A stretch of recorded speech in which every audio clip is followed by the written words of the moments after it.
और दोस्तों आज हम आपको बताएंगे sp3d2 और sp3d3 संकरण के बारे में। जैसे sp3d2 या sp3d3 को डिफाइन करना हो तो हम जानते हैं कि जितने जितने ऑर्बिटल लिखे हुए हैं ऊपर, जैसे sp3d2 तो एक s ऑर्बिटल, p के 3 ऑर्बिटल, d के 2 ऑर्बिटल भाग लेंगे तो sp3d2 संकरण कहलाएगा। इसी प्रकार से sp3d3 में एक s ऑर्बिटल, p के 3 ऑर्बिटल, d के 3 ऑर्बिटल जब भाग लेंगे तो sp3d3 संकरण कहलाएगा। और संकरित ऑर्बिटलों की संख्या हम गिन लेंगे कि एक s का p के 3 और d के 2 हैं तो 6 हो जाएंगे ऑर्बिटल संकरित। उसी प्रकार से उसमें 7 हो जाएंगे। तो दोस्तों आइए उदाहरण देकर समझाते हैं। दोस्तों sp3d2 के कुछ उदाहरण हम लिख रखे हैं, जैसे sf6 है, if5 है, xef4 है। तो इनमें देखते हैं कि संकरण जो है कैसे निकालना है। जैसा कि sf6 में s की सल्फर का परमाणु क्रमांक जो है 16 होता है। इसका इलेक्ट्रॉनिक विन्यास लिख लेते हैं 1s2 2s2 2p6 3s2 3p4। कहने का मतलब 2 2 4 6 10 हो गया और 2 4 2 6 10 6 16 इलेक्ट्रॉनिक कॉन्फ़िगरेशन हो गया। तो दोस्तों जब हम इनको आद्य अवस्था में इलेक्ट्रॉनों को उपकोष के ऑर्बिटल में भर लेते हैं, जैसे 3s2 यहाँ पर 2 इलेक्ट्रॉन हैं, p में 3 ऑर्बिटल होते हैं, 1 2 3 4 इलेक्ट्रॉन हैं। ये आद्य अवस्था होती है, आद्य अवस्था 3s2 3p4। तो दोस्तों इसमें देखिए s जो है 6 हैं, तो हमको क्या करना होगा 3d शून्य, d उपकोष भी पाई जाती है। कहने का मतलब है पहली कोष में केवल s उपकोष पाई जाती है, दूसरी कोष में sp पाई जाती है उपकोष, तीसरी कोष में spd उपकोष उपस्थित होती हैं। इसी प्रकार से चौथी कोष में spdf चारों उपकोष उपस्थित होती हैं। तो यहाँ पर हमारी बाह्य कोष तीसरी है तो s और p और d उपकोष भी उपस्थित होंगी। इस प्रकार से जैसे ये 3p4 है और ये 3d0 हो जाएगा। d में ऑर्बिटल 5 होते हैं और अधिकतम इलेक्ट्रॉनों की संख्या 2 होती है। कहने का मतलब जब एक ऑर्बिटल में अधिकतम इलेक्ट्रॉनों की संख्या 2 होगी तो 5 ऑर्बिटल हैं तो d उपकोष में अधिकतम इलेक्ट्रॉनों की संख्या 10 हो जाएगी।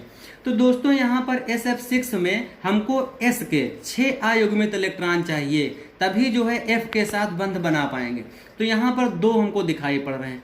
तो यहाँ से ये इलेक्ट्रॉन इस प्रकार से एक्साइटेड स्टेट में जाएगा और यहाँ का ये इलेक्ट्रॉन इस प्रकार से एक्साइटेड स्टेट में जाएगा। तो उत्तेजित अवस्था इस प्रकार से बनेगी, p के 3 ऑर्बिटल इस प्रकार से और d के 5 ऑर्बिटल 1 2 3 4 5। तो यहाँ का एक इलेक्ट्रॉन चला गया वहाँ, यहाँ का, तो इस प्रकार से ये हमको जो है उत्तेजित अवस्था प्राप्त हो गई। अब इसमें संकरण होना है इस प्रकार से। तो कहने का मतलब s का 1 ऑर्बिटल है, p के 3 ऑर्बिटल हैं, d के 2 ऑर्बिटल हैं। तो यहाँ पर संकरण होगा sp3d2 हाइब्रिडाइजेशन। तो दोस्तों अब जो है संकरित ऑर्बिटल बनेंगे जिनकी ऊर्जा समान होगी। तो संकरित ऑर्बिटल कितने बनेंगे, जितने ऑर्बिटल भाग लेते हैं उतने ही संकरित ऑर्बिटल प्राप्त होंगे। यहाँ पर एक s का है, p के 3 है, 2 के d हैं, तो 4 और 5 और 6 ऑर्बिटल संकरित ऑर्बिटल प्राप्त हो जाएंगे इस प्रकार से। ये तो संकरण आप लोग निकालना सीख गए होंगे, समझ में आ गया होगा आपके। तो ये इस sp3d2 संकरण है। अब यहाँ पर क्या होता है, जो f जो 6 हैं, 6f हैं, इस प्रकार से इनके साथ बंध बना लेंगे अगर जब बनाएंगे, ठीक है। यहाँ पर लोन पेयर इलेक्ट्रॉन नहीं है क्योंकि सभी अयुग्मित इलेक्ट्रॉन है। कोई जोड़ा ऐसा नहीं है जो f के साथ जो है बंध ना बना रहा हो। तो दोस्तों इसी प्रकार से हम IF5 में देख सकते हैं, IF5 में भी देख सकते हैं, या जो है XEF4 में देखना हो देख लीजिए। चलिए IF5 में I का परमाणु क्रमांक 53 होता है, 53 परमाणु क्रमांक होता है आयोडीन का।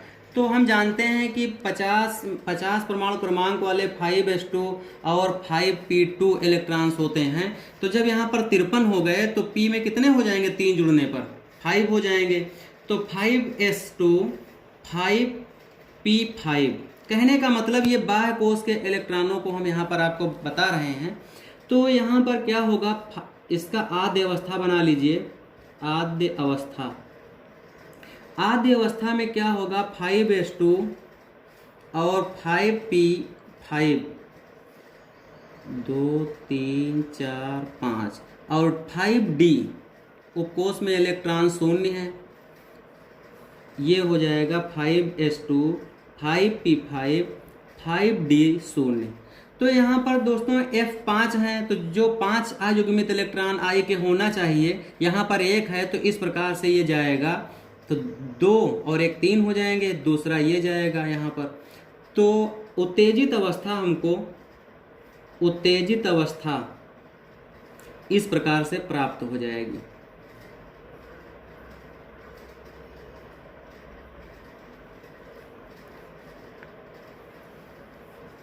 पांच ऑर्बिटल होते हैं डी में, तो ये उत्तेजित अवस्था मिल गई। अब देखिए आई के जो है 5 अयुग्मित इलेक्ट्रॉन मिल गए जिनके साथ F बंध बना लेगा। तो यहाँ पर संकरित अवस्था, ये संकरित अवस्था है, संकरित अवस्था, और ये संकरित ऑर्बिटल हैं, संकरित ऑर्बिटल्स। इसी प्रकार से संकरित अवस्था यहाँ पर भी बनेगी। यहाँ पर हाइब्रिडाइजेशन होगा। ये कैसा होगा, S का एक ऑर्बिटल P के 3 3d2, तो यहाँ पर 4 2 6, 1 2 3 4 5 6। तो दोस्तों यहाँ पर ये जो है 6 ऑर्बिटल्स हमको संकरित प्राप्त हो जाएंगे। लेकिन इसमें IF5 में देखिए ये जोड़ा जो है, ये इलेक्ट्रॉन युग्म, ये ऐसा इलेक्ट्रॉन युग्म है जो बंध बनाने में भाग नहीं ले रहा है। कहने का मतलब है ये लोन पेयर इलेक्ट्रॉन कहलाएगा या नॉन बॉन्डिंग इलेक्ट्रॉन कहलाएगा। तो दोस्तों XeF4 आप लोग जो है स्वयं करिएगा एग्जाम्पल को, और हम जो है sp3d3 में कुछ एग्जाम्पल लिखे हुए हैं, इसमें आपको बता देते हैं कैसे निकालना है। sp3d3 में संकरण किसे कहेंगे, एक s ऑर्बिटल है, p के 3 ऑर्बिटल हैं, d के 3 ऑर्बिटल हैं। जब ये संकरण में भाग लेंगे तो sp3d3 संकरण कहलाएगा।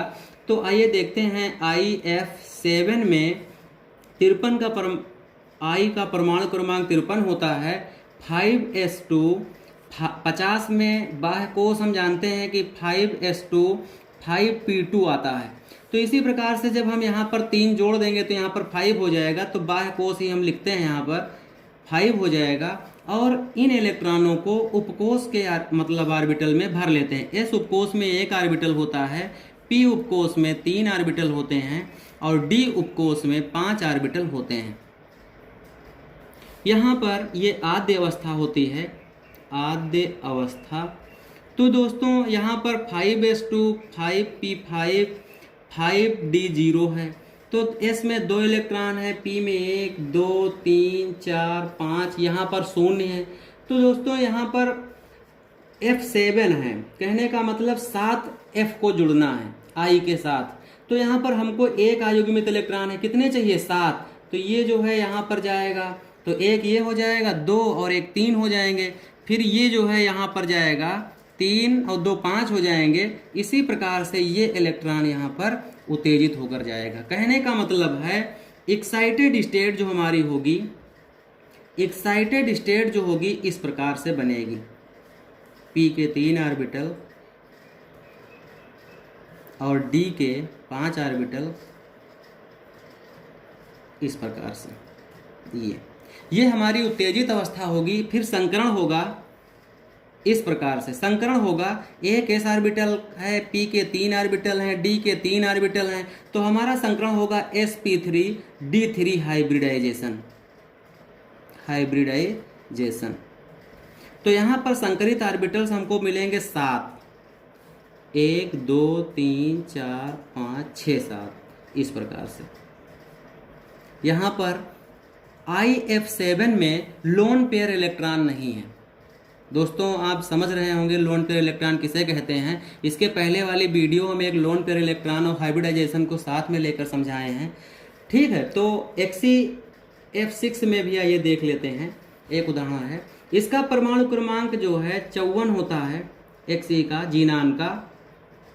तो इसका इलेक्ट्रॉनिक विन्यास 54 होता है, तो यहाँ पर 6 हो जाएगा। P उपकोष में अधिकतम इलेक्ट्रॉनों की संख्या 6 होती है। S उपकोष में अधिकतम इलेक्ट्रॉनों की संख्या 2 होती है। D उपकोष में अधिकतम इलेक्ट्रॉनों की संख्या 10 होती है और F उपकोष में अधिकतम इलेक्ट्रॉनों की संख्या 14 होती है और ऑर्बिटल 7 होते हैं F उपकोष में। तो दोस्तों इसके बारे में हम आपको एक वीडियो देंगे, तब तक के लिए इसको देखिए। बाह्य कोष के ऑर्बिटल के इलेक्ट्रॉनों को हम भरते हैं। यहाँ पर 53 का हम लिखे थे, तो यहाँ पर एक इलेक्ट्रॉन बढ़ जाएगा, 5p6 हो जाएगा। तो दोस्तों इन इलेक्ट्रॉनों को हम आद्य अवस्था या ग्राउंड स्टेट या मूल अवस्था कहते हैं। 5s2, 5p6, 5d0 इन इलेक्ट्रॉनों को इस प्रकार से हम भर लेंगे। डी में 5 ऑर्बिटल होते हैं, यहाँ पर 6, 1 2 3 4 5 6। तो दोस्तों यहाँ पर F6 हैं, XeF6 हैं। कहने का मतलब 6 अयुग्मित इलेक्ट्रॉन चाहिए। तो ये एक्साइटेड होगा उत्तेजित अवस्था में, तो 2 हो जाएंगे। ये होगा तो 3 हो जाएंगे, 3 और 1 4 हो जाएगा। फिर ये इलेक्ट्रॉन उत्तेजित होकर यहाँ जाएगा। तो उत्तेजित अवस्था तो इस प्रकार से हमको प्राप्त होगी XeF6 में। तो दोस्तों ये P के 3 ऑर्बिटल हैं, ये इलेक्ट्रॉन, और D में 1 2 3 4, 1 2 3, ये जो है उत्तेजित अवस्था है। फिर ये संकरण होगा, हमारा संकरण होगा sp3d3। तो दोस्तों संकरित ऑर्बिटल हमको 3 3 6 1 7 मिल जाएंगे इस प्रकार से, 1 2 3 4 5 6 1 7। तो इसमें जो है देखिए दोस्तों क्या खास बात है, 1 2 3 4 5 6 जो है F जो है Xe के अयुग्मित इलेक्ट्रॉनों के साथ बंध बना लेंगे। लेकिन ये इलेक्ट्रॉन युग्म देखिए, जीनान का ये इलेक्ट्रॉन युग्म, इसमें एक लोन पेयर इलेक्ट्रॉन पाया जाएगा। ये हमारी जो है संकरित अवस्था है, संकरित अवस्था हाइब्रिडाइज्ड स्टेट है, और ये संकरित ऑर्बिटल्स हैं। तो दोस्तों आपको संकरण जो है समझ में आ गया होगा। आप हमारी सभी वीडियो को एक बार फिर देखें दोबारा, और जो है वीडियो पसंद आए लाइक करिए और इनको शेयर करिए, चैनल को सब्सक्राइब करिए। तब तक के लिए धन्यवाद, नमस्कार।